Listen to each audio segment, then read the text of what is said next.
If you're looking to buy a home in California with as little down payment as possible, you've probably heard of the California Dream for All program.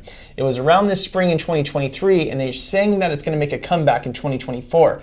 But is it worth waiting for? That's what we're going to discuss in this video, because I have a program that you can use right now to buy with just 1% down. We're going to compare and contrast the differences to see which one's better. If you want to schedule a strategy call with me, there's a link below in the description where you can set up a 15-minute meeting with me. It's free of charge. We'll have a chat, figure out what you want to do, what your goals are, and see if it's the right time for you to buy or not. Let's talk about the Dream for All a little bit. The Dream for All program is something that was put in place by Cal HFA. And what happens is they give you 20% down, which sounds great, but they also take 20% of your future equity.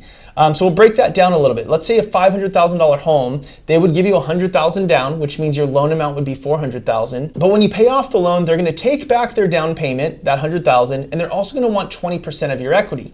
So if your home value went up to $550,000, that's $50,000 in appreciation, they're going to take $10,000 and their original $100,000 back. It's not free money. And I think that's what a lot of people were thinking it was, is that it was going to give us this opportunity to get free money from the government. And that's just not what it is. They want their money back, and they're actually making money off of you by doing that. I think we give enough of our money to the government in the state of California, and I don't think you should have to do that. And I would much rather see you accomplish the goal of home ownership on your own. There are programs available right now that will let you get in with just 1% down. So let's look at the differences between these two and see which one's better for you. This is a tool we build for all of our clients. We call it a buyer's guide. We want to make sure you have full disclosure, full transparency of the transaction, so you can see exactly what the money's going to look like. What I've modeled out here is a 1% down FHA loan compared to the Dream for All program. Now remember, the Dream for All isn't available, and when it comes back, the money will probably run out in about 5 days. You can't register to save the money, and we don't even know what the guidelines will be. I spoke with Cal HFA the other day, and they said the program is going to be different in 2024 than it was in 2023. So to me, if you find the right house now, it's not worth waiting for something that we have no idea what it's going to look like, and the money could run out like that. Last time it ran out in 9 days. They're going to give less money this time. I'm betting it runs out in a week. So if we want to look at options that are available to you now because you don't want to wait for this program, let's just use $500,000 and see what the differences would look like. With a 1% down FHA loan, the loan amount would be $503,443. That's because there's upfront mortgage insurance on FHA loans that builds into your loan amount. But that can be partially refunded through a refinance, which we'll get to later. The interest rate is a blended rate because you're doing a first mortgage for 96.5% using FHA, and then you're using a 2.5% second mortgage for the difference. So the blended rate would be 7.8 in this example. The APR is 8.643. Now with the Dream for All loan, I have no idea what the interest rate's going to be. I'm just using 7.5 just for benefit of the doubt, but it probably would be higher because again, they're giving you money. You have no skin in the game, so they're going to charge you more for it. They're taking your equity, they're going to take back their initial deposit, and they're probably going to give you a higher interest rate. But just to be devil's advocate, I use 7.5%. So if it was 7.5%, your monthly payment's $34.17, including an estimate of property taxes and insurance. Where if you did FHA, your monthly payment's $4,654. Clearly, it's going to be cheaper to use the California Dream for All, assuming these terms are what it comes out to be. We have no idea what it's going to look like. But it's only lower because you're financing less money.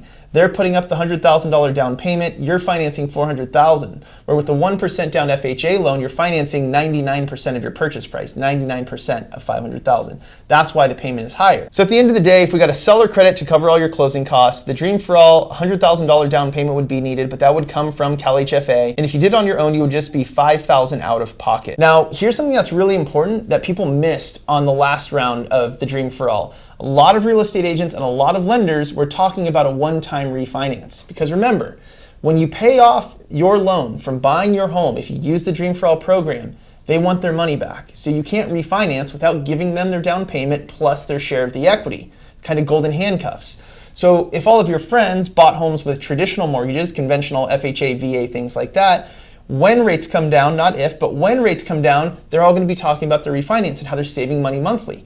But the California Dream for All could potentially prevent you from being able to refi because they have to get their money back. And even if you can refinance, you have to include their money in your payoff, and it's going to increase your monthly payment. I'll show you. So if we went to refinance our Dream for All program and we were going to lower the rate, let's just assume the new property value is $550,000. That's a 10% increase, 5% a year. So let's say this is 2 years later. Your interest rate was 7.5. I totally guessed on that. I have no idea what it would actually be. And for the refinance, let's just say it goes down 0.5%, which I think is realistic. We get you down to 7%. Your monthly payment is going to go up, not down.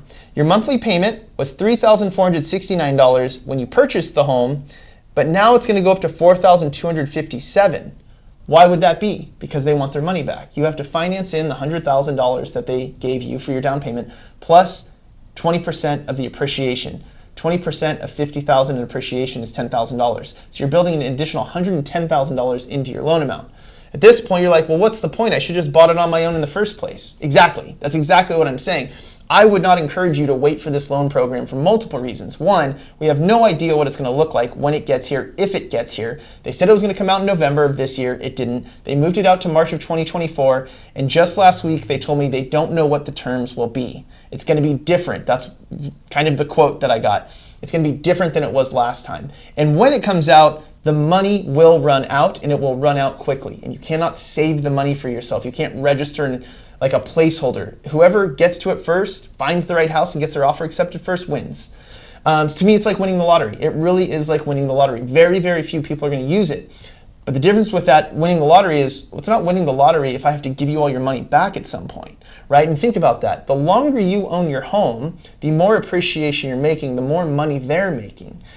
It's kind of beneficial to them to have you in a situation where you can't really get out of the loan, right? Let's just say the home value didn't go up that fast and you still have to give them back that $100,000. Here we go, let's do this. Let's say the home value is $500,000, the same as what you bought it for, and rates go down and you want to refinance. They go, okay, you got to give us our $100,000 back. You go, okay, no problem. Your loan amount is now $500,000. Your home value is $500,000. You can't refinance. That's a 100% loan to value. There's no equity in the home. So they would prevent you from being able to refinance. So you're going to hear about friends who, like on FHA, you can do an FHA Streamline. It's a whole nother video, but the FHA Streamline refinance is the simplest refinance on the planet. There's nothing to it. It's super, super simple. Basically, it's saying, hey, you've made your payments at this rate. Now that rates are lower, we're just going to do a streamline refi and get you a lower rate. That's basically how it works. You have to do an application, things like that, but that's the gist of it. If we look at it from a couple different angles, I would prefer that you buy a home right now with 1% down, get a seller credit to cover your closing costs. You come out of pocket on a $500,000 home, just 5%, right? $600,000 home, $6,000. $700,000 home, $7,000. 1% down.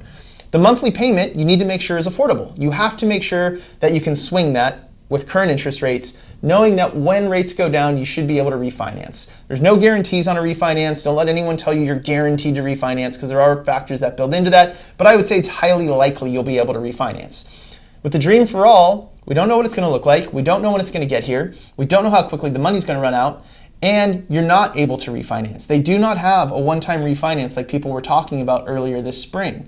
They were misled, in my opinion, because it didn't exist then, and as of last week, it still doesn't exist. So, don't hold out for these gimmicky programs. If you want to buy a home now, you can do that and we can help you. We can help you buy with as little as 1% down using FHA financing, using conventional financing with 3% down. Last spring, I'd say 90% of the people that came to me to use the Dream for All program ended up using a standard or traditional program, and they did it on their own. And there's more like pride of home ownership when you do it on your own. I didn't need anyone's help. I did this.